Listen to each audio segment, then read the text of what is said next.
Admiral Senara Ved of the Virixi Confederation stood motionless before the quantum display, her crystalline appendages refracting the soft blue light of the bridge. The human vessels ahead weren't supposed to be here.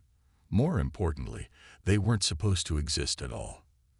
"Confirm analysis," she commanded, her voice carrying the melodic undertones typical of her species.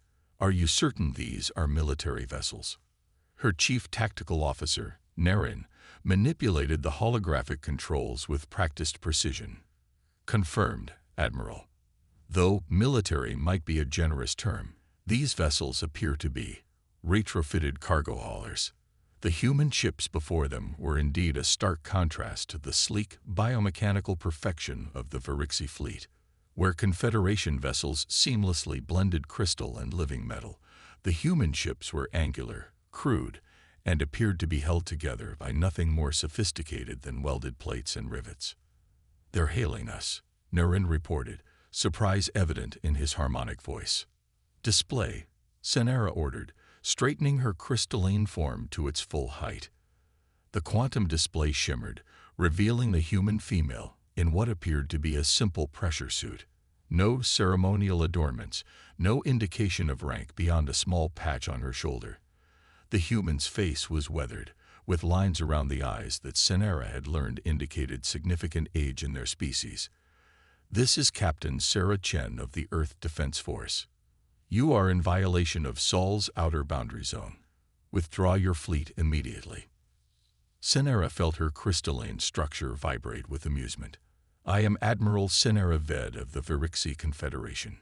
Your species has been marked for integration into our perfect union. Resistance is—" She paused, searching for the correct human idiom. "Not advised." The human captain's expression didn't change. "You're not the first to try, Admiral. Final warning, withdraw." Before Senara could respond, Naren's urgent harmonics cut through the bridge. "Admiral, energy signatures from the human vessels. There." The bridge rocked violently. Senara's crystalline form resonated with the impact, threatening to shatter. "Report." "Impossible." Naren's harmonics had shifted to a frequency of distress. "They're using solid projectile weapons. Crude electromagnetically accelerated masses of metal." Senara's consciousness expanded through the ship's neural network, accessing tactical displays. The human vessels had opened what appeared to be simple hatches along their hulls, revealing rows of primitive launching tubes. But instead of the expected energy weapons or plasma projectors, these tubes were spewing forth streams of solid metal at velocities that shouldn't have been possible with such basic technology. "Quantum shields at maximum," she ordered, but even as the words left her, another impact rocked the ship. "How are they penetrating our defenses?" "The shields." Naren's voice had risen an octave in distress. "They're calibrated for energy weapons, plasma, even gravitonic attacks. These are just masses of dense metal. They're passing through as if the shields weren't even there." Another impact, and this time Senara felt several of her smaller crystalline protrusions crack. "Return fire, full spectrum energy barrage." The Virixi fleet responded, their crystalline hulls glowing with accumulated power before releasing streams of pure energy that could vaporize small moons. The human ships should have been annihilated instantly. Instead, they scattered with surprising agility for their bulk, their crude engines flaring with chemical fire. Not a single energy beam found its mark. "How?" Senara demanded, her voice losing its harmonic perfection. "Their ships are primitive. They should barely be able to move." "They're using debris as cover," Naren reported, his crystalline form vibrating with confusion. "And their trajectories. They're completely random, no pattern our targeting systems can lock onto." The human captain's face reappeared on the quantum display. "Last chance, Admiral. We've studied every species that's tried to take Earth. We know all about your fancy shields, your energy weapons, your predictive targeting systems. Want to know what we learned?" Another volley of solid projectiles struck the Virixi fleet. Senara watched in horror as one of her escort ships simply came apart, its perfect crystalline form shattering under the kinetic bombardment. The more advanced the civilization, Captain Chen continued, the more they forget the basics. You're so focused on the perfect defense against energy weapons that you never considered something as simple as a really fast rock. Sonara's tactical display was a cascade of alerts now. 3 more ships lost. Structural integrity failing across the fleet. Their perfect weapons couldn't track the erratic human vessels, and their impenetrable shields were useless against such primitive attacks. All ships, emergency temporal shift. Sonara commanded, her voice cracking like stressed crystal. The remains of her fleet shimmered, preparing to jump to faster-than-light speed. Your shields are beautiful. Captain Chen's voice followed them as they fled. Pity they can't stop a bullet. As the Virixi fleet vanished into FTL, Sonara's perfect crystalline form vibrated with a new frequency. Fear. They had come to integrate a primitive species into their perfect union. Instead, they had learned a harsh lesson about the danger of forgetting the fundamentals of warfare. And somewhere in the debris field that had once been the outer edge of humanity's territory, Captain Sarah Chen was already composing her report to Earth Command. Attempted invasion repelled. Recommend updating tactical database. Virixi Confederation. Over-specialized in energy weapons and quantum shields. Vulnerable to kinetic strikes. Additional note. They'd really hate it when you shoot them with rocks. The Virixi High Command Chamber was a marvel of crystalline architecture, its faceted walls designed to maintain perfect harmonic resonance for clear communication. Today, those harmonics were discordant with confusion and fear. Impossible. Grand Strategist Kex's crystalline form pulsed with agitation as he reviewed Admiral Sonara's battle footage. These humans fight like barbarians, Sonara completed, her own form still showing cracks from the battle. But effective barbarians. The tactical hologram replayed the engagement, showing human ships performing maneuvers that defied conventional space combat doctrine. They moved in seemingly random patterns, their formations constantly shifting like schools of fish evading predators. Look here, Science Director Mira pointed with a crystalline appendage.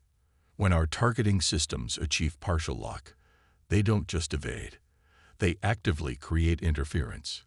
The hologram showed a human vessel deliberately rupturing its own cargo pods, spreading clouds of metallic debris that scattered the Virixi's targeting sensors. Another ship vented its atmosphere in precise bursts, using the expelled gas to alter its trajectory without engaging engines. They're using their own trash as chaff, Kex observed, his tone somewhere between disgust and fascination. And their ships, why are they so asymmetrical? Mira manipulated the display, highlighting the irregular construction of the human vessels. Because symmetry is predictable. Our targeting systems are designed to extrapolate ship movements based on known physical principles. These vessels deliberately violate those principles. That's not possible. Another council member protested. You can't just ignore physics. No, Sonara interjected, but you can exploit it in ways we never considered. Look at their hull design. She highlighted the seemingly random protrusions and indentations. What we dismissed as crude construction is actually deliberate. Every irregular surface creates unpredictable drag and atmosphere, thermal signatures that don't match their actual mass, radar profiles that confuse our sensors. The council chamber fell silent as the implications sank in. What they had dismissed as primitive design was actually centuries of refinement, not toward perfection, but toward deliberate imperfection. There's more, Mira added, her crystalline form vibrating with scientific curiosity. Their weapons platforms aren't fixed. They're modular. In the middle of combat, they can reconfigure their entire armament. The hologram showed human ships literally changing their weapon configurations mid-battle, gun emplacements sliding along hull tracks to present different firing solutions, cargo containers splitting open to reveal hidden missile tubes. Every time we adapted to one attack pattern, Sonara explained, they simply changed their entire tactical profile. It's like fighting an enemy that refuses to maintain a consistent form. But their technology is so basic. Kex protested.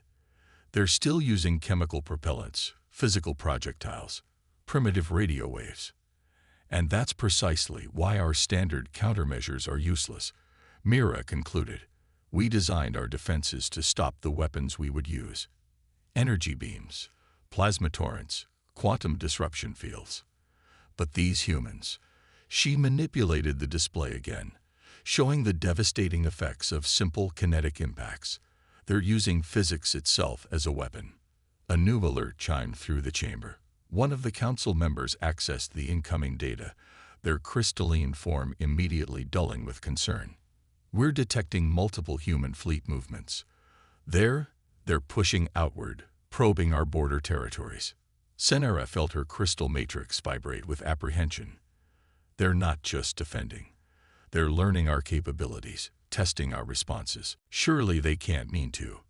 Kex's voice trailed off as the tactical display updated, showing dozens of human fleet formations, each moving in those same unpredictable patterns. They're not primitive at all, are they? Mira asked softly. They simply never abandoned what worked, even as they developed new technologies. The council chamber's perfect harmonics were completely disrupted now, filled with the discordant frequencies of fear and uncertainty. The Virixa had spent millennia perfecting their technology, their tactics, their very forms, striving for the ideal way to wage war. The humans, it seemed, had spent that same time perfecting the art of imperfection. We need to completely redesign our defensive doctrine, Senera announced, her voice carrying the weight of recent experience. Everything we know about space combat is based on assumptions these humans have proven false. There might not be time, the sensor operator reported. Human fleet movements indicate they'll reach our outer colonies within 30 standard cycles. Kex's crystalline form pulsed with distress. How do we defend against an enemy that turns our own perfection against us, that uses chaos itself as a weapon? Senera studied the tactical display, watching the seemingly random movements of the human fleets that she now recognized held patterns too complex, too adaptive for their targeting systems to comprehend. We don't, she said finally. We learn from them. Sometimes the perfect defense is intentionally imperfect. Sometimes the most advanced solution is the simplest one. The council chamber's harmonics shifted again, this time resonating with a frequency the Virixa hadn't expressed in generations: humility. In the depths of the Virixi Research Facility, Science Director Mira's crystalline form pulsed with growing agitation as she reviewed Earth's historical archives. The data terminals around her displayed centuries of human conflict, each war more brutal and innovative than the last. Director, her assistant Lix chimed, you've been analyzing these records for 3 straight cycles. Because I've been a fool, Mira responded, her harmonic tone distorted with frustration. We all have. Look at this. The main display showed a progression of human weapons through their history: spears, bows, gunpowder weapons, artillery, and finally their modern space-based kinetic weapons. What do you see, Lix? Primitive weapons, each replaced by more advanced versions, Lix answered confidently. No. Mira's crystalline structure flashed with intensity. Look closer. They never truly replaced anything. They adapted and combined everything. She brought up footage from the recent battles. A human ship was using what appeared to be a modernized version of an ancient naval tactic called crossing the T, but in 3 dimensions, with kinetic weapons that could have been considered crude copies of their ancient cannons. Their entire military doctrine is built on layers of historical experience, Mira explained. When they developed energy weapons, they didn't abandon physical projectiles. When they created advanced targeting systems, they kept their manual firing solutions. Every failure, every success, every lesson learned in combat became part of their collective knowledge. The display shifted to show human ground combat footage from their various wars. Soldiers using advanced energy rifles alongside traditional ballistic weapons, electronic warfare suits complemented by simple camouflage techniques that hadn't changed in centuries. But surely advancing technology makes older methods obsolete. Lix protested, his crystalline form vibrating with confusion. "That's what we thought," Mira replied. "That's what every advanced civilization thinks. We see technological progress as a straight line, always moving forward, always leaving the past behind." She pulled up another display, showing the internal schematics of a human warship. "But look at how they build their ships.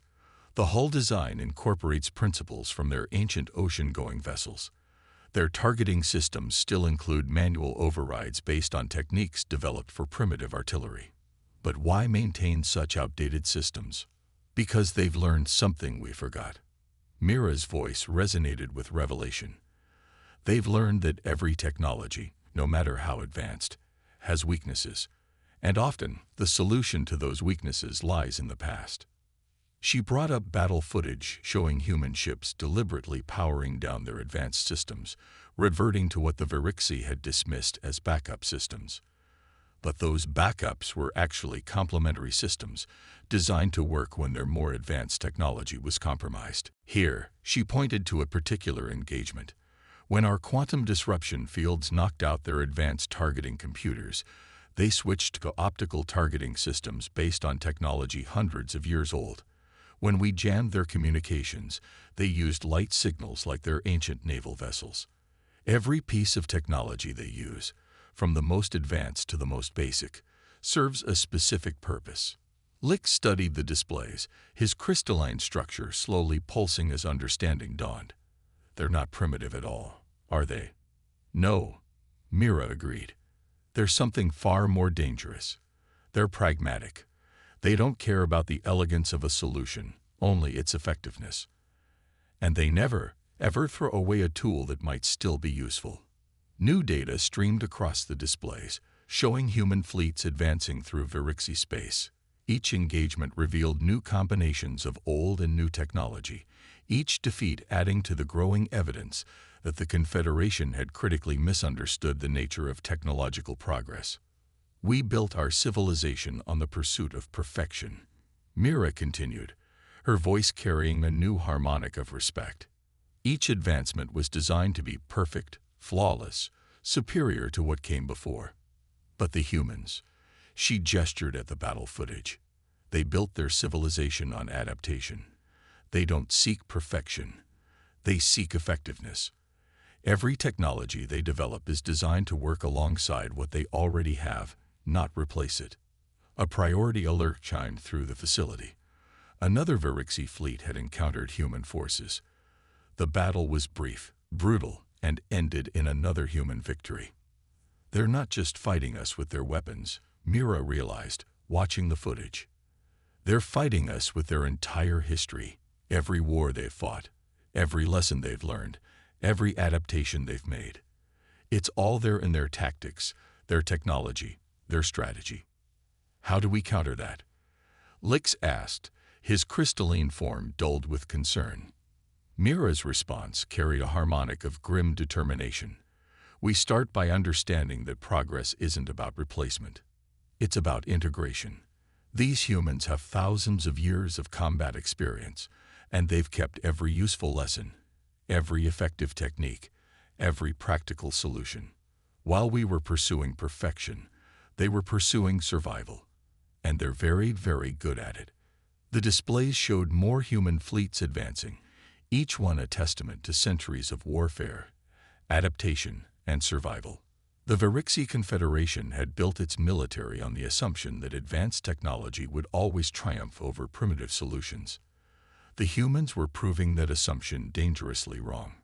Captain Sarah Chen stood in Earth Command's strategic planning chamber, surrounded by holograms showing the ongoing conflict with the Virixi Confederation. Admiral Marcus Hayes, his dark skin illuminated by the tactical displays, studied the latest battle reports with intense focus. "They're adapting faster than expected," Hayes noted, gesturing to footage of Virixi ships, now sporting crude armor plates over their crystalline hulls. "They're learning." "Not fast enough," Chen replied, manipulating the tactical display to show their next offensive. "They're still thinking linearly, still trying to find the perfect solution." The display showed the newest addition to humanity's arsenal, Ships that appeared deliberately unfinished, their hulls a patchwork of different materials and technologies. To the Verixi, they must have looked like vessels cobbled together from salvage. They couldn't have been more wrong. Project Chimera is ready for deployment, Chen reported. The Verixi won't know what hit them. Hayes nodded grimly. Show me. The tactical display zoomed in on one of the new vessels. At first glance, it looked like a standard human carrier, but its apparent crude construction hid something revolutionary. The hull wasn't just armored, it was alive. Biomechanical adaptive plating, Chen explained. We reversed engineered it from studying their crystalline technology, but instead of pursuing their obsession with perfection, we made it intentionally unstable. Unstable how? Chen smiled. Watch. The display showed test footage of a Chimera-class vessel under attack. As enemy fire struck its hull, the biomechanical plating didn't just absorb the impact, it learned from it. Each hit caused the living metal to evolve, adapting its structure in real time to better resist the next attack. The Verixi spent centuries trying to create the perfect defensive material, Chen continued. We took their basic principle and went in the opposite direction. Our hull doesn't try to be perfect. It makes mistakes, fails, adapts, and evolves, just like we do. Hayes studied the footage with growing appreciation. And the weapons systems. That's where it gets interesting. Chen brought up the internal schematics. We've integrated their quantum technology with our kinetic weapons. But again, we didn't try to perfect it. The display showed the ship's main armament, a hybrid system that used quantum fields not to protect against kinetic weapons, but to enhance them. Each projectile was encased in a quantum envelope that didn't just increase its velocity. It allowed the round to adapt its properties mid-flight. One shot can switch from a solid penetrator to an energy burst to a quantum disruption pulse, all based on what it encounters, Chen explained. The Verixi believe in specialized perfection. We believe in adaptation. How are they powering all this? Hayes asked, noting the enormous energy requirements such systems would need. Chen's smile widened. That's the beautiful part. Remember those primitive chemical engines they mocked? We still use them, but now they're part of a hybrid system. The chemical reactions feed into quantum energy collectors, which power the advanced systems. The waste heat is captured by the biomechanical hull and used to fuel its evolution. Everything works together, old and new, crude and advanced, all supporting each other. The tactical display updated with new intelligence. The Verixi had fortified their core systems, their fleets now equipped with countermeasures against humanity's conventional kinetic weapons. They still don't understand, Hayes observed. They're still looking for the perfect defense against what we used last time. Exactly. Chen brought up the deployment schedule. They think technology is about finding the ultimate solution. We know it's about finding new questions. Every time they perfect their defenses against our last attack, we've already moved on to something they haven't even considered possible. The display showed the first wave of Chimera-class ships moving into position. Each vessel was unique, its hybrid systems having evolved differently during testing. They were technically of the same class, but like biological creatures, no two were exactly alike. That's what makes humans dangerous, Chen continued. We don't chase perfection. We embrace change, adaptation, evolution. The Verixi see a flaw and try to eliminate it. We see a flaw and ask ourselves how we can use it.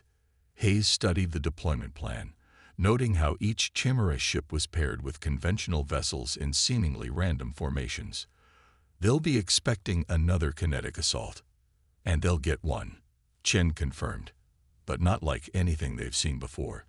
These ships don't just carry weapons. They are weapons. Every part of them, from the oldest chemical engine to the most advanced quantum system, works together in ways their pursuit of perfection won't let them imagine.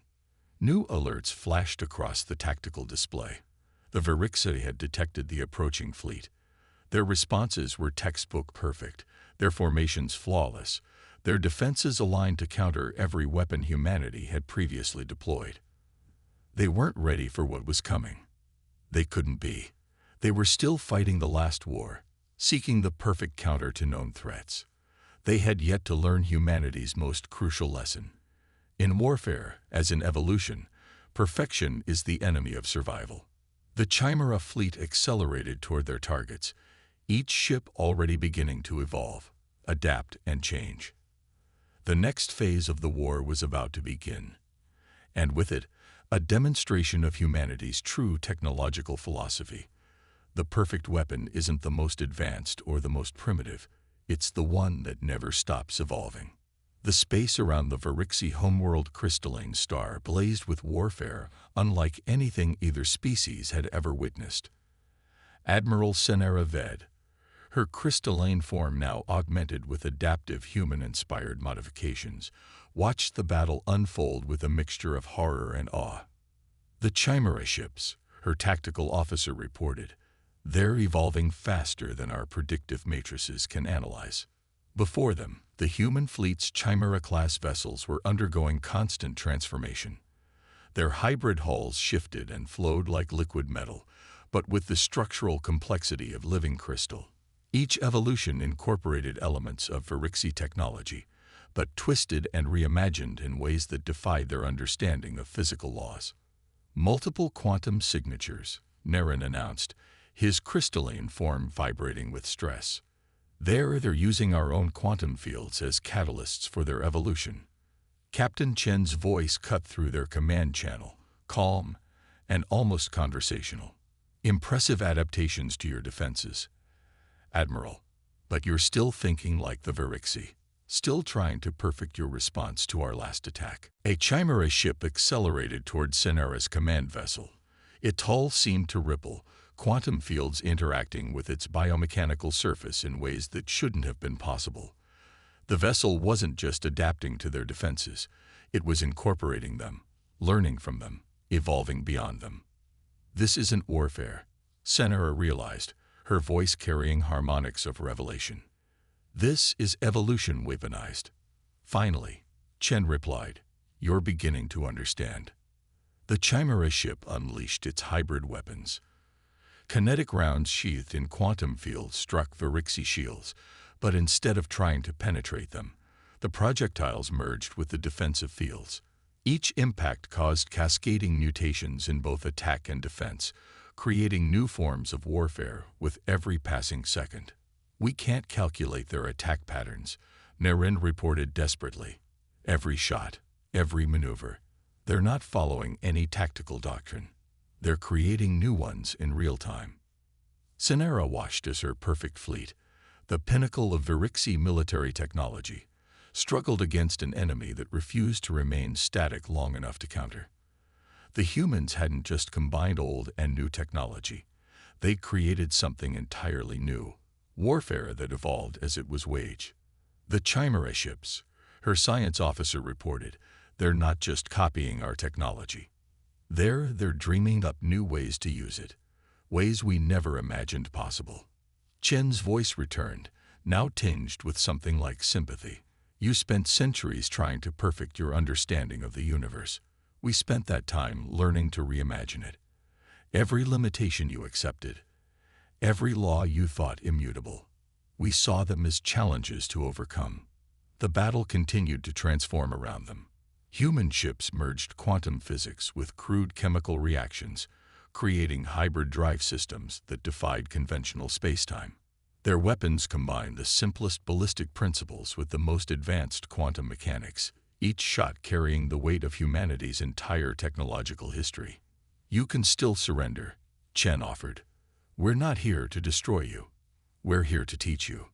Senera's tactical display was a chaos of evolving signatures, each human ship becoming something new, something unprecedented, with every passing moment. Her perfect fleet, with its flawless formations and immaculate tactical doctrine, was being dismantled by an enemy that treated warfare like a living, breathing, evolving art form. Lower shields, Senera commanded, her voice carrying new harmonics of understanding. Admiral. Naren's crystalline form pulsed with shock. Lower shields, she repeated, and open a full-spectrum channel to the human fleet. The Virixi shields dropped, their crystalline ships now naked before the evolving human armada. But instead of pressing their advantage, the Chimera ships paused their assault, their hybrid hulls still shifting and flowing with potential energy. Captain Chin, Senara broadcast, her voice reaching every ship in both fleets. The Virixi Confederation surrenders, not because you've defeated us, though you have. We surrender because you've shown us something we never knew we needed to learn. And what's that? Admiral, that perfection is stagnation. That true advancement doesn't come from eliminating flaws, but from learning to turn those flaws into advantages. Every weapon we created, every defense we perfected, they were monuments to our own limitations. But you turned warfare itself into an evolving art form. The human fleet held position, their Chimera ships still transforming, still adapting, but no longer attacking. Chen's response carried a note of respect. Evolution never stops, Admiral. Not in nature, not in technology, not in warfare. The moment you think you've reached perfection is the moment you begin to die. Then teach us, Senara replied, her crystalline form resonating with new purpose. Not just how to fight, but how to evolve. How to see limitations as opportunities. How to turn our pursuit of perfection into something more human. The battle ended not with destruction, but with transformation. The Virixi Confederation, which had spent millennia pursuing perfect crystalline forms and flawless tactical doctrines, began its own evolution. They learned from humanity that true strength lies not in achieving perfection, but in never stopping the search for new possibilities. And in the years that followed, as Virixi and human technology merged and evolved in ways neither species had imagined possible, they created something unprecedented. A civilization that treated change itself as the only constant worth pursuing. The perfect union they achieved wasn't one of flawless forms and immutable laws, but of endless adaptation, relentless innovation, and the understanding that tomorrow's warriors would always need to evolve beyond today's perfection.